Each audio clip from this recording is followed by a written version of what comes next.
Hi everyone, this is your instructor, Ms. Marilena Picol. And for this week, I'll be discussing about chemistry in our lives for our lecture. So we are now on lecture number 1, which is for our week 2. So last time, hindi tayo nakapag-meet kasi we are transitioning into an asynchronous class. So basically, if you have questions and if you need to see me personally, I am available at room 1205 sa dispensing unit. Naka-duty ako doon every Tuesday, Wednesday, and Friday. So I have posted my schedule there in the Viber group so you can coordinate with me, okay, directly. So bago kayo magpunta ng dispensing unit, you can just contact me first para you can be sure that I'll be there. Okay, so let's start our discussion. This is for, like what I've said, for week number 2. So chemistry in our lives. So particularly for this topic, this will be our learning objectives. So at the end of the session, the students should be able to define chemistry operationally. So we will explore on the definition of chemistry and ano ba talaga yung chemistry. And then we will also be describing the scientific method, and we will also be recalling some math concepts used in chemistry. Okay, so let's delve into the details. So when we say chemistry in our lives, ano ba yung pinaka-definition natin by chemistry? So chemistry basically is the study of the composition, structure, properties, and reactions of matter. So dito mas pag-uusapan natin yung mga atoms, yung mga molecules, all those particles that make up matter and their reaction to one another. So I'm sure everyone is basically familiar with chemistry kasi meron naman tayo niya nung high school tayo. Okay, and even up to senior high, so lalo na kung STEM graduates kayo, you're very much familiar with what chemistry is all about.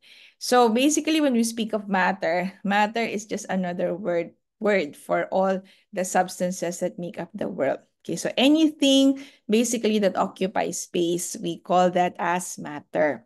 Okay, matter has mass and it occupies space. So yun yung typical definition na may encounter natin. Now, chemistry has also different branches. So particularly for this course, we call this as general chemistry because we will only be focusing on the composition, properties, and reaction of matter. So, kumbaga, in general tayo, lahat ng branches pwede nating ma-take up ng konti lang. Pero for this course, I designed this to be specifically targeting yun lang mga related sa health sciences. Okay, so minsan meron kayong makikitang mga examples sa ibibigay ko na related siya sa field of medicine or health sciences. Okay, and then we also have what we call as organic chemistry. So organic chemistry naman, it deals with substances that contain carbon. Okay, so organic chemistry yon. So anything na merong carbon, yun ang dinidiscuss natin sa organic chem. And then we also have biological chemistry. So from the word itself, you can already have an idea that this one focuses on biological systems. Okay? And then we also have geochemistry. So pag sinabi natin geochemistry, it has something to do with the chemical composition of ore, soils, and minerals. So particularly on the Earth, pero kung meron pang ibang planet, so it can extend even to other planets. From the word geography plus the word chemistry, kaya natin nakuha yung geochemistry. And then last but not the least is physical chemistry. So physical chemistry, on the other hand, focuses on the physical nature of chemical systems, including energy changes. So parang ano siya, parang combine siya ng physics and chemistry. Okay, so it focuses more on yun nga, yung mga energy changes natin. Okay, so of course, when we're studying chemistry, we will also encounter what we call as a scientific method. So lalo na dun sa lab natin, we will incorporate this most of the time. The scientific method is actually about a systematic way of thinking.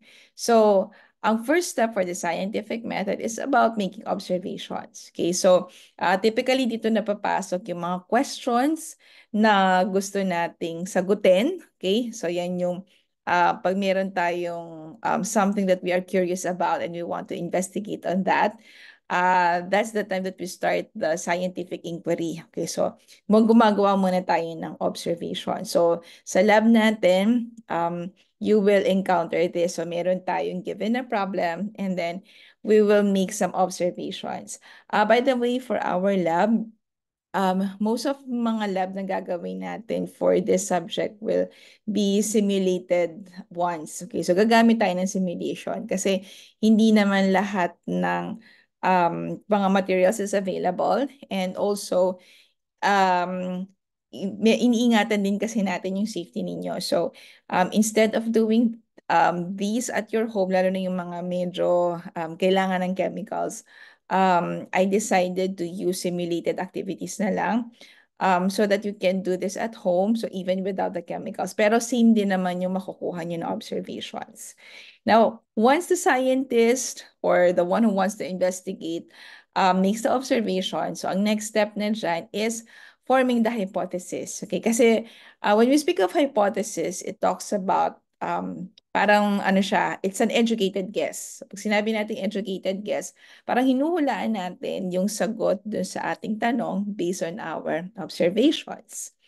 Okay, so after natin makapag-form ng hypothesis or yung ating educated guess, the next step is that we now test the hypothesis. So this is where we start doing experiments. Okay, so yan na yung next part natin is testing of the hypothesis.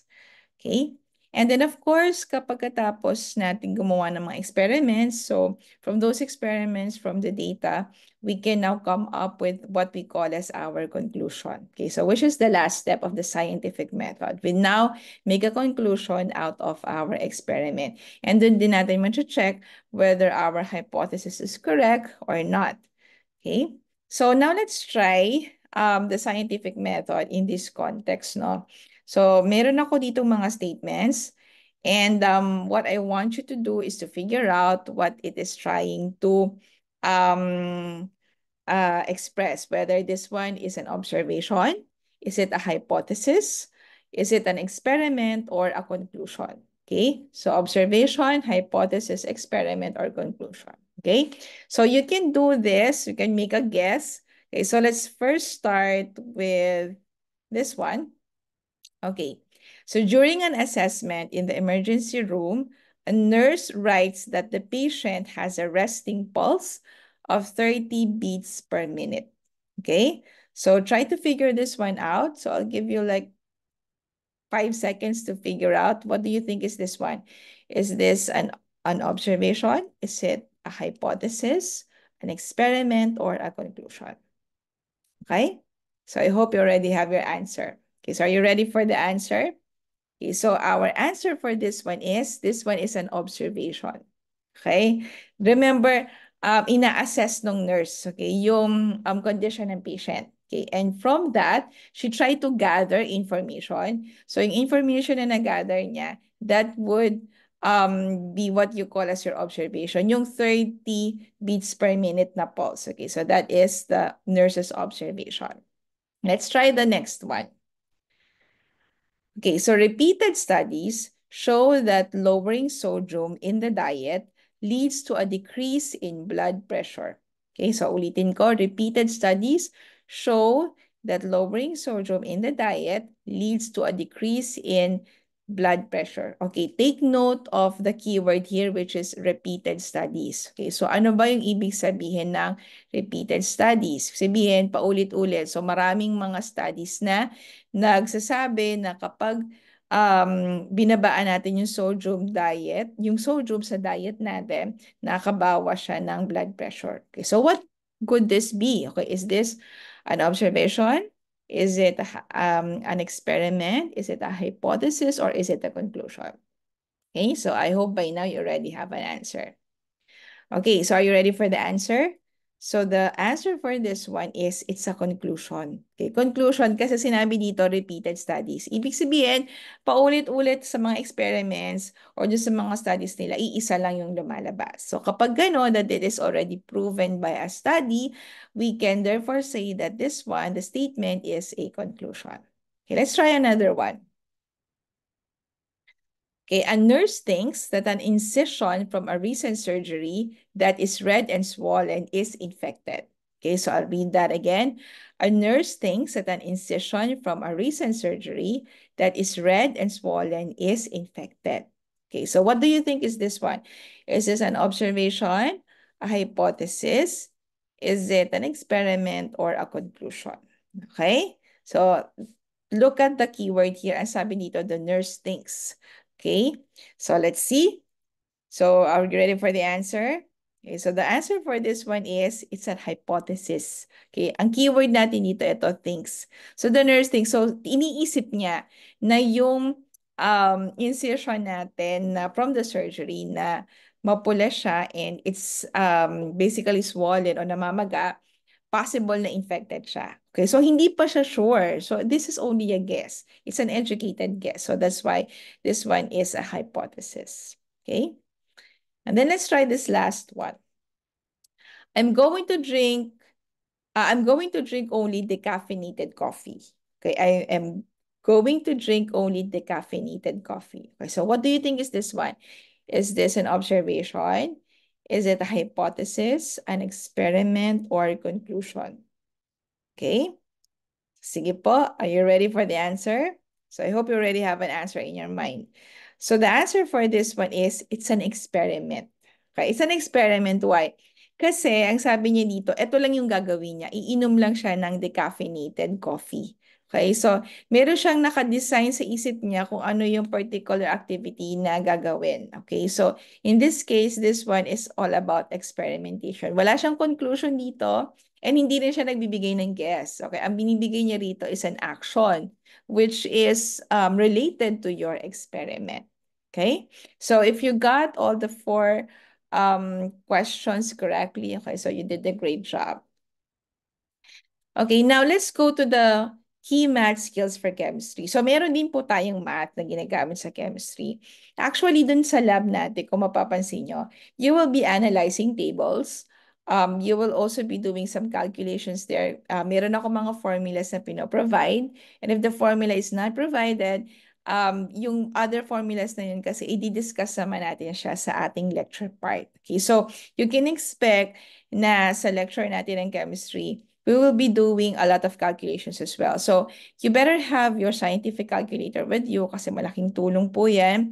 Kung wala naman po tayong dedicated na scientific calculator, you can use your cell phones. Kasi di ba sa mga cellphone, meron naman siyang scientific calculator. So, I hope yung calculator nyo is hindi yung ordinary kasi sometimes kapag yung ordinary lang ng calculator at wala siyang scientific function, kung medyo malaki yung mga numbers natin at kailangan ng scientific notation, hindi siya nare-read. Okay? At mahirap din mag-input ng scientific notation sa mga ordinary calculators lang. Okay? So, huwag kayo bibili ng pampalengke. So, make sure na yung calculator nyo is may scientific function para yung mga scientific notation, pwede natin siyang i-enter. Okay? Kasi meron tayong mga calculations later on na kailangan natin gumamit ng scientific notation. And for that purpose, you'll be needing a scientific calculator. Or at least sa mga cellphones nyo, dapat yung mode niya is naka-scientific.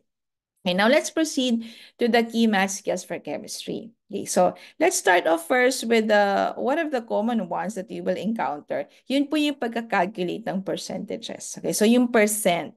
Okay, so I'm sure familiar na rin tayong lahat dito kasi meron naman tayong math before na subject. So I'm sure na-encounter nyo na po to. So when we're calculating for percentages, basically what we want to determine in chemistry in particular, we want to determine the percentage by dividing the parts by the total and multiplying it by 100. Actually, percentage, itong 100% na to, this one basically tells us that it's a part of something that is divided into 100.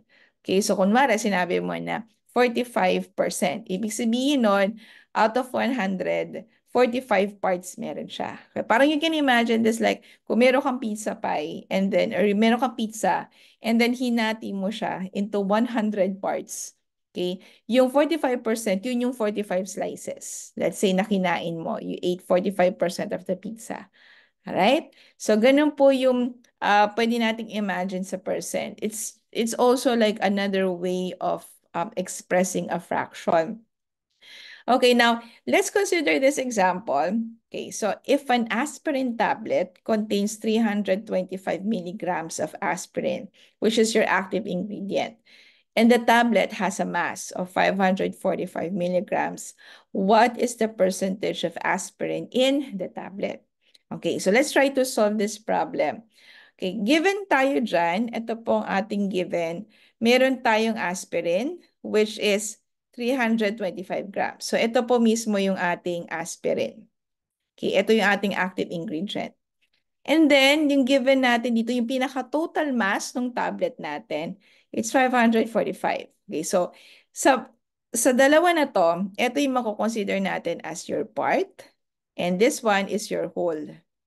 Okay, kasi yan yung whole tablet. Okay, so how do we calculate for the percentage? So yung gagawin lang natin, kukunin natin yung part.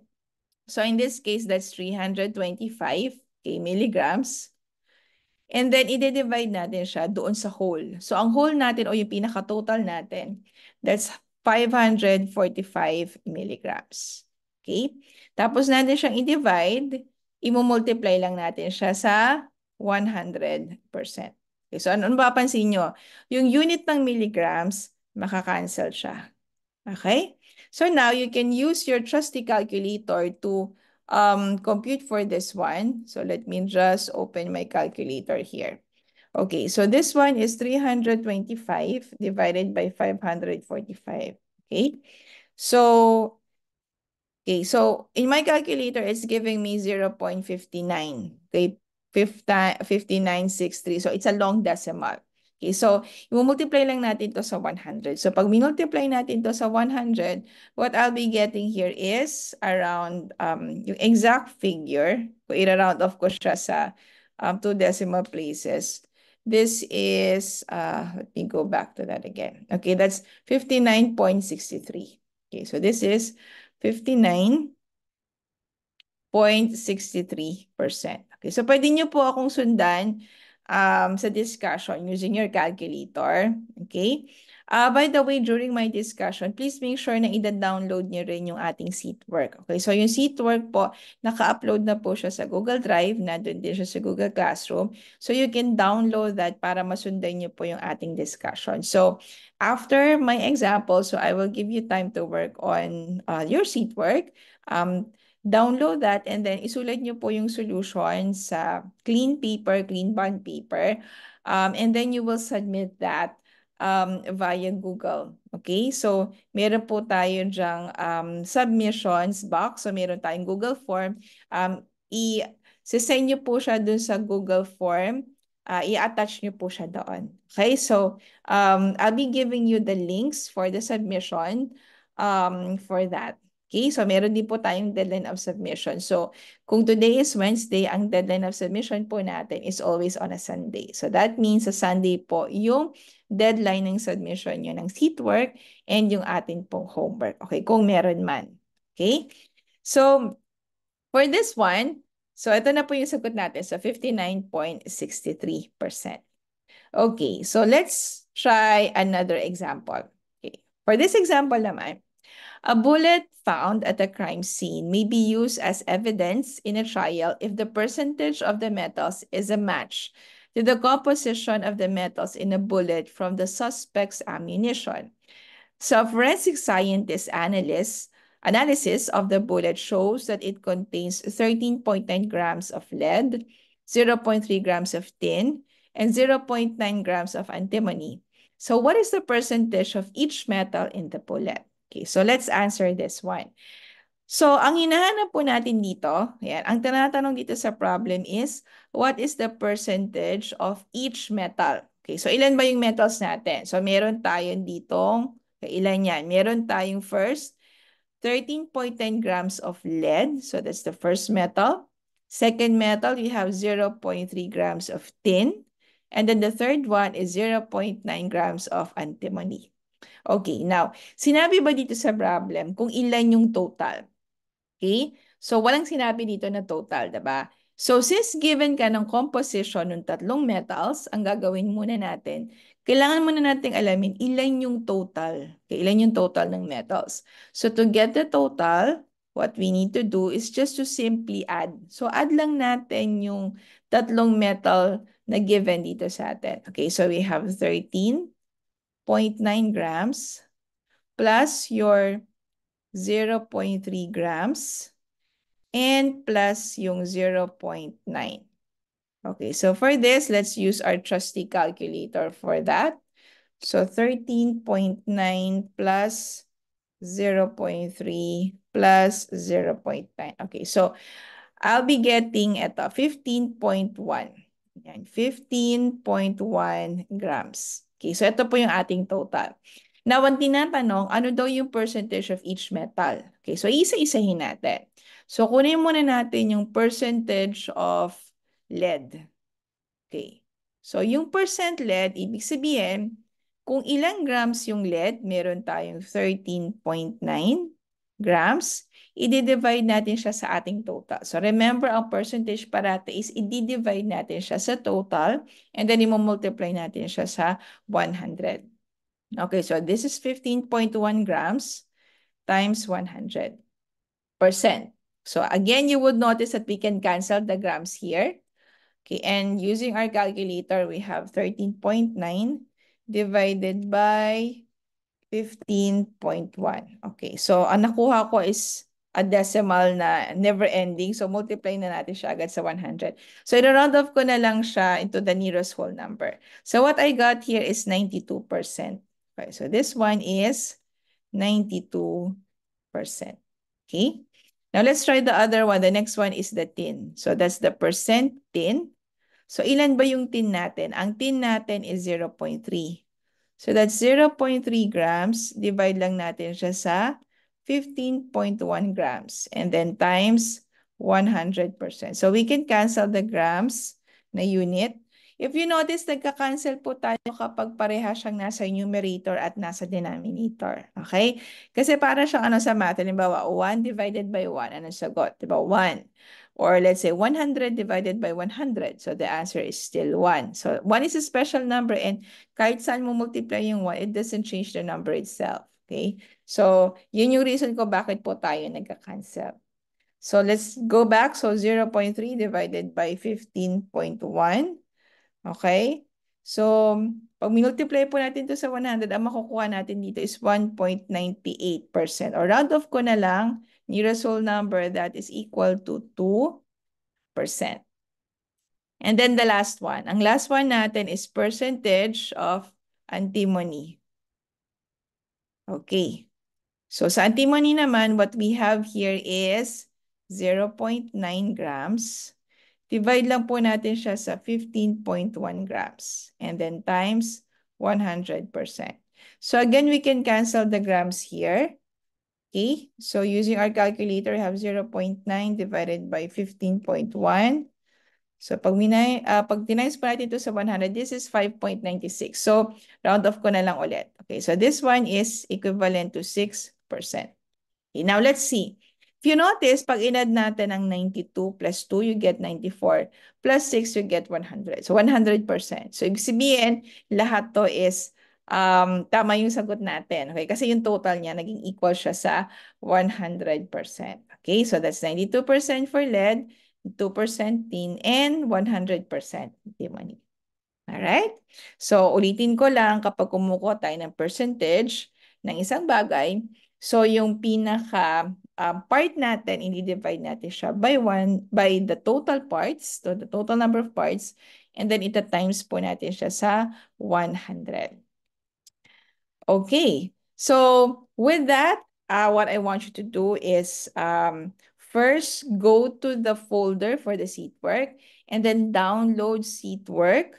Okay, doon sa seat work number 1. So yung seat work number 1 po natin, 3 parts po yan. So meron po tayo dyan, yung part 1 is calculating percentages. Okay, so you can pause this video first while you are solving.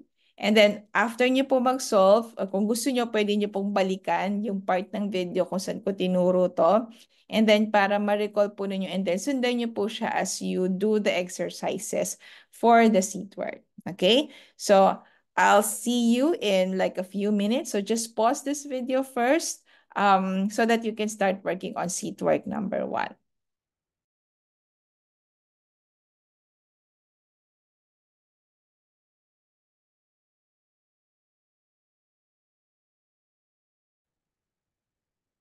Okay, so I hope you're done with seat work number 1. Okay, so this time, let's do naman yung second part, which is about solving equations. Okay, so this is basically algebra. So kung familiar naman tayo sa algebra, I'm sure hindi naman kayong mahihirapan to solve your equation. So ang ginagawa natin dito is that we are solving for one unknown. Okay? So basically ganito lang naman yung gusto natin mangyari pag nagsosolve tayo ng equations. The first one is to place all like terms on one side. Sa math kasi, sa isang equation, meron tayong left side and meron tayong right side ng equation.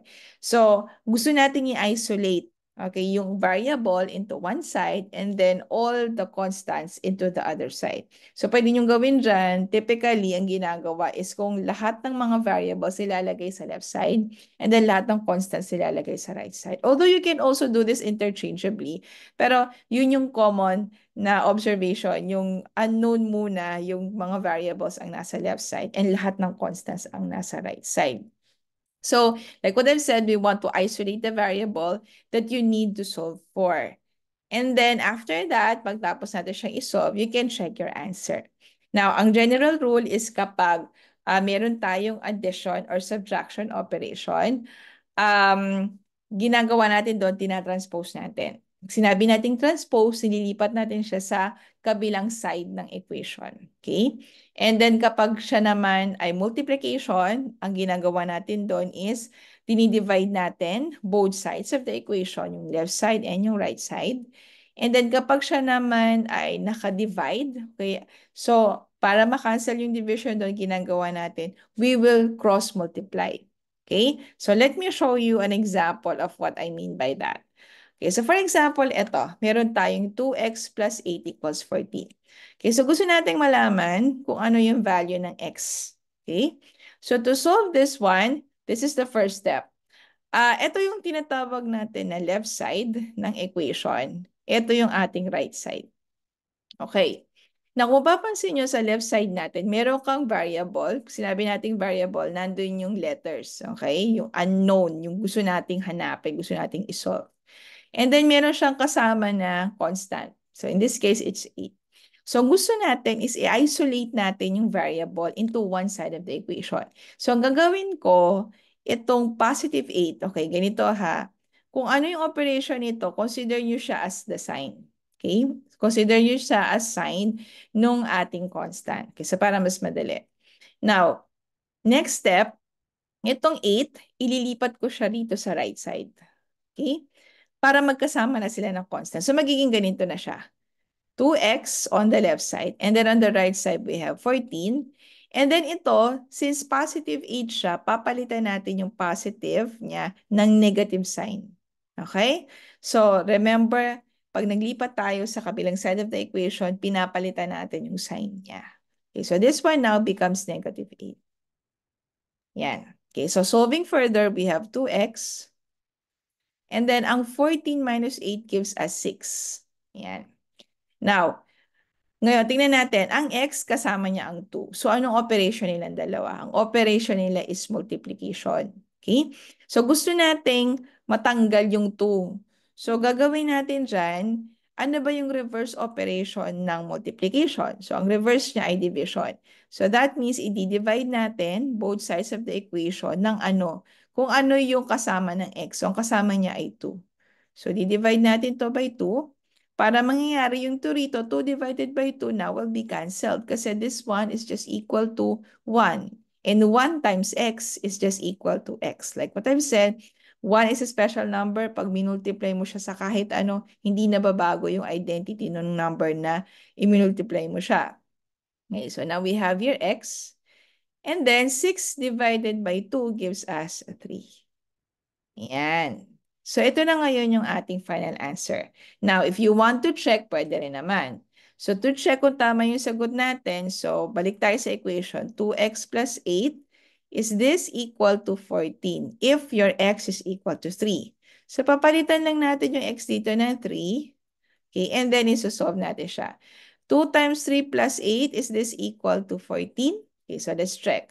Ang 2 times 3 mo ay 6. Okay, so this one is equal to 6.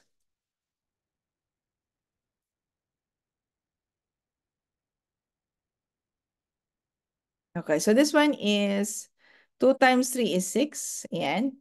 Plus 8. Is this equal to 14? Well, 6 plus 8 is indeed equal to 14. So the left side is just equal to the right side. Okay, so therefore, correct po yung ating sagot. Okay? Right, so ulitin ko ha. Kapag meron tayong addition or subtraction, ang gagawin natin, nagtatranspose tayo. So nililipat natin siya sa kabilang side ng equation. Kung ano yung sign, okay, isasama natin yung operation and we consider that as the sign of the number. And then, pag nilipat natin siya sa kabilang side, we will change the sign. So kung positive siya, gagawin natin siyang negative. At kung negative siya, gagawin natin siyang positive. Okay, and then kapag naman tayo ay merong multiplication na ginagawa natin, we will divide both sides of the equation sa kung ano yung kasamang number ng ating variable. Okay? Right. Now, let's have another example. So this time naman, what I have here is an equation. So solve the following equation for V2. Okay, so ito daw ang hinahanap natin, V2. So itong formula natin, P1, P1 is equal to P2, V2. This is actually Boyle's law and we will encounter this sa mga susunod nating mga discussions for Boyle's law. So makikita niyo ulit tong equation na to. Now, for example, gagamitin natin itong equation na to sa ating data analysis or magsosolve tayo ng problem. Given ang P1, B1 at saka P2. So, hahanapin natin kung ano ang value ng V2. So, how to solve for this? Now, ang gagawin lang natin dyan is just to focus nasan ba yung unknown mo. So, ito ang unknown mo, hinahanap natin si V2. Okay. Now, let's check. Ano yung kasama ng V2? Ang kasama niya ay P2. Anong operation nila? Ang operation nila ay multiplication. So, ang next step is, ano ba yung reverse operation ng multiplication? It's division. So, gagawin natin dyan, i-divide natin both sides of the equation by kung ano yung kasama ng V2. Ang kasama niya ay P2. Yan. Okay? So, what will happen now? Maka-cancel si P2 kasi P2 divided by P2 is just equal to 1. So, napansin nyo, naiwan na lang si V2. So, pwede ko na siya ilagay dito sa left side kasi siya yung unknown. So, V2 is equal to P1 V1 over P2. Okay, so, ito na po yung ating formula. Okay? So, you can find this very useful kasi marami tayong mga isosolve ng mga equation sooner or later. Kaya you have to be prepared for this one. So, ito pong topic na to, makikita niyo po siya sa algebra. Okay, this is basic algebra. So, kung medyo nakalimutan niyo siya, you can brush on some topics on this one. Marami tayong tutorial sa YouTube. I also did a tutorial on this sa YouTube for linear equations. So, you can also check that out if you want. All right. So with this, what I want you to do now is to go back to the seat work. And then this time, you solve naman yung part 2, which is about solving equations. Okay? So kung makakatulong sa inyo, you can still go back to this video. So balikan nyo yung discussion ko kanina. And then you can follow along using the problem that you have for the seat work. Okay? So I'll give you guys time to do that. Just pause this video para po magawa nyo yung seat work natin. Okay? And then later on, you can resume for the next part.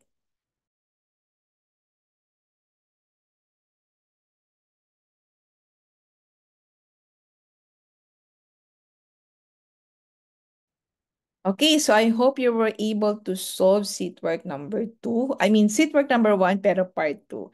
Okay, so this time naman, let's move on to the last one, which is about interpreting graphs. Okay, so this one is also in preparation para po dun sa lab na gagawin natin. Kasi meron din tayong mga lab na kailangan nating mag-plot ng graphs and kailangan nating mag-analyze. Okay, so how do we interpret graphs? So basically, a graph is a diagram that represents the relationship between two variables. Okay. Meron po tayong two variables dito na pinag-uusapan. So you can expect that on your graph, meron tayong tinatawag na X and Y axis. So, yung X po, siya po yung horizontal axis and then yung Y naman, siya ang ating vertical axis. Okay, so let's look at this. So the quantities, like what I've said, are plotted along two perpendicular axes. Pag sinabi nating axis, pag sinabi nating perpendicular, ibig sabihin po niyan, magka-cross. Okay? Magkasalubong sila. So which are the x-axis, which is the horizontal one, and you have the y-axis, which is the vertical one. So for this one, we have here the graph of the volume of a balloon versus the temperature.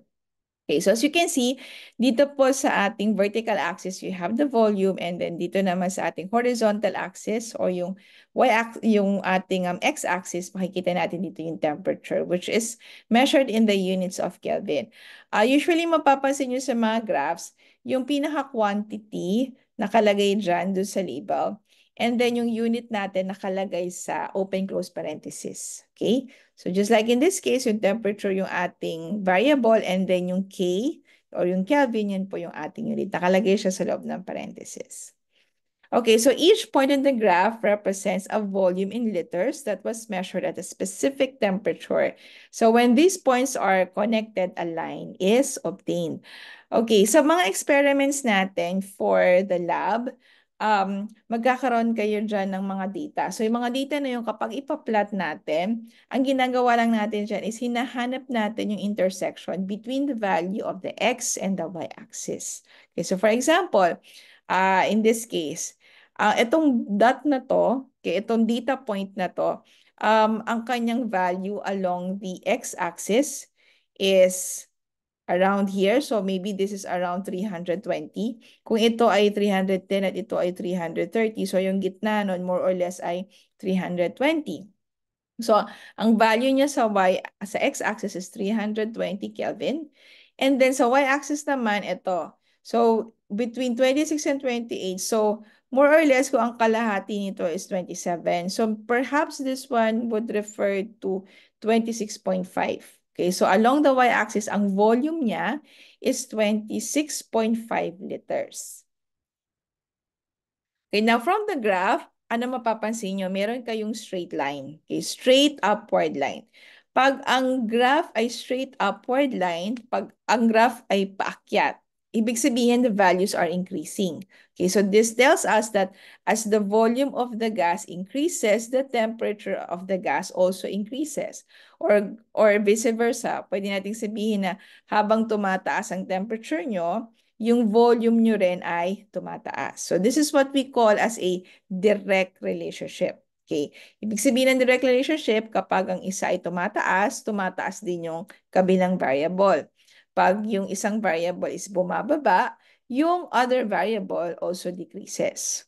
Okay, so yung other naman na inverse relationship nito is what we call as an inverse relationship. So parang ganito siya. Ito yung axis mo, ito yung X and Y axis mo, ang nangyayari dyan is that yung line na mapoproduce mo, it's actually going downwards like this. It's sloping downwards. Kasi ibig sabihin nito, while the value of your X increases, the value of your Y decreases. So habang isa pataas, yung kabila naman bumababa, and vice versa. Okay, now let's try this. Okay, so let's try this exercise. So what I have here is a graph of a child's body temperature versus time. So a nurse administers Tylenol to lower a child's fever.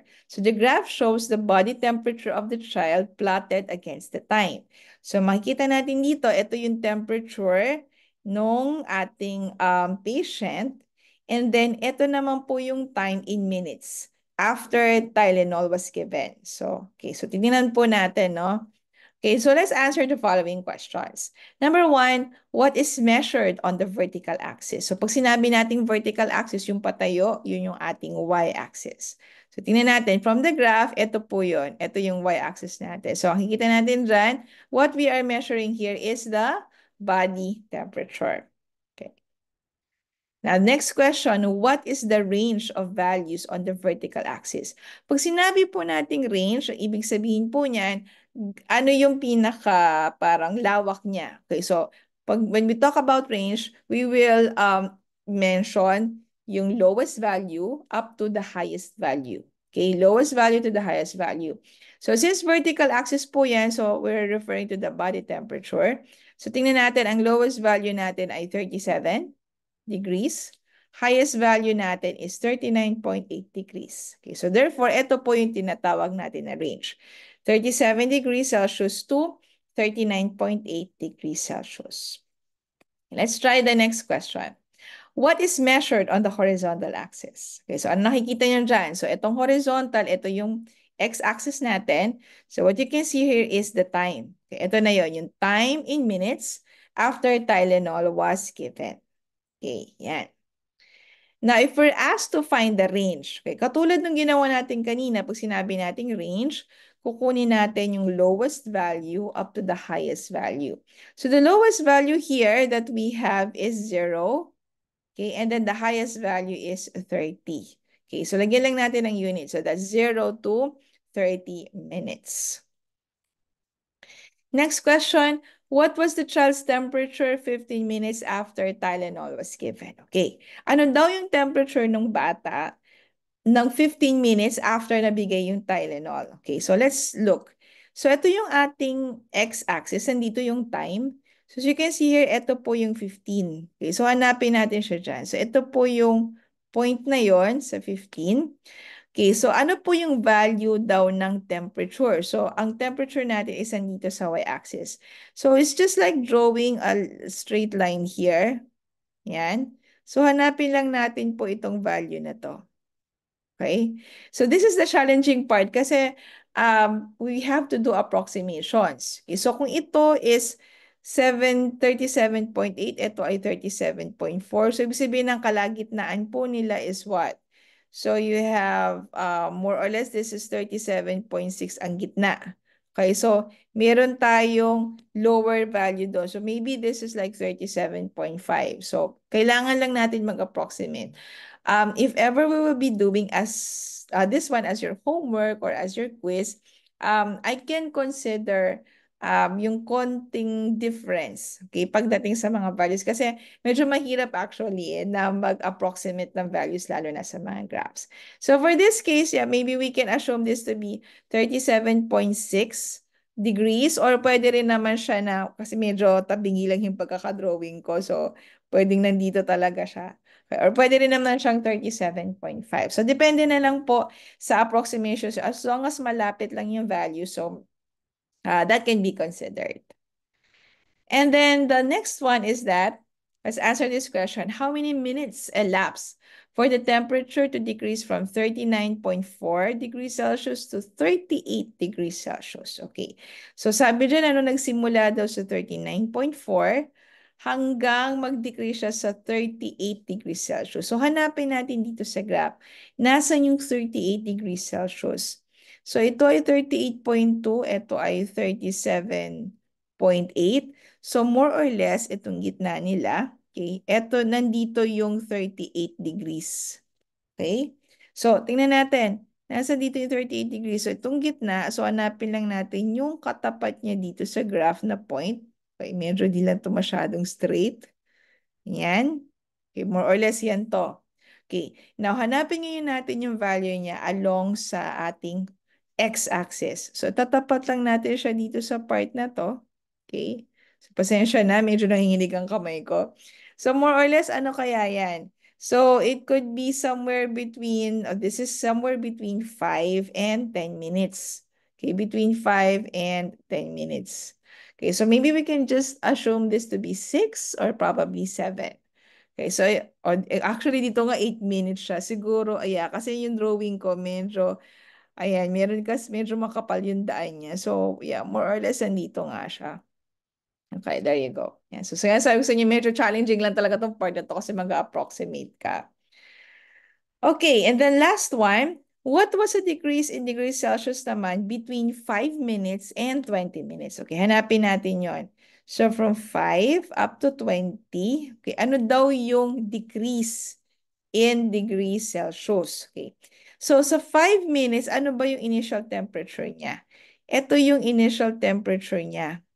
Yan. That is, ano ba to? Siguro we can assume this to be 38 degree, hindi pala 38. Maybe 38.4. Okay, more or less. So 38.4 degrees Celsius. And then, pagdating ng 20 minutes, ito na yung temperature niya. So, more or less siya ay 37 point, kasi medyo mababa siya. Hindi siya eksakto. Maybe this is around 37.3 degrees Celsius. Okay? Yan. So, ang tinatanong kasi is the decrease. So, pag sinabi natin decrease, ano daw yung ibinaba? So, that means itong dalawang value na to, kukunin natin yung difference nila. Okay, so this is like probably 38 minus 37 get 1, and then 0.4 minus 0.3, that's 1.1. Okay, so more or less that's 1.1 degrees Celsius. So again, medyo challenging lang tayo dito kasi nag-approximate tayo ng values. Pero according to the textbook, the answer is 0.9 degrees Celsius. So siguro dito, baka ang basa niya rito is 38.5. Okay? So, yan. So, again, don't worry kasi pag pina-homework ko naman to sa inyo, I will accept yung mga slight differences since mahirap kasi talaga yung approximation. Unless talaga na the point was lying on that exact grid. Okay, so this part naman, this basically ends our video. And it's now time for you to answer seat work part number 3, which is on interpreting graphs. So again, I will allow yung mga small differences when it comes to the approximations. So ang mahalaga dito, you have to do this on your own. Okay? So medyo bawas-bawasan natin yung temptation na na gayahin yung sagot ng classmates natin. Okay? So it's always better to try and do this on your own kasi mas merong accomplishment doon if you do things on your own. Okay?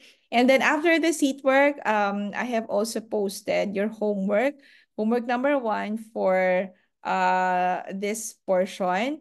So, ang submission po natin ng seat work number 1 and homework number 1 will be on Sunday. Okay? So, if ever you do have questions or clarifications, you can just send me a message over Viber. And also, you can just drop by the dispensing unit. Okay, so 1205, nandun naman po ako. You can find me there. If you need like additional tutorials, just let me know. My office is open for consultations. Okay, so with that, everyone, thank you so much, and I'll see you guys on the next lecture video, which I will be posting next week. So see you guys, and good luck with your seat work and your homework.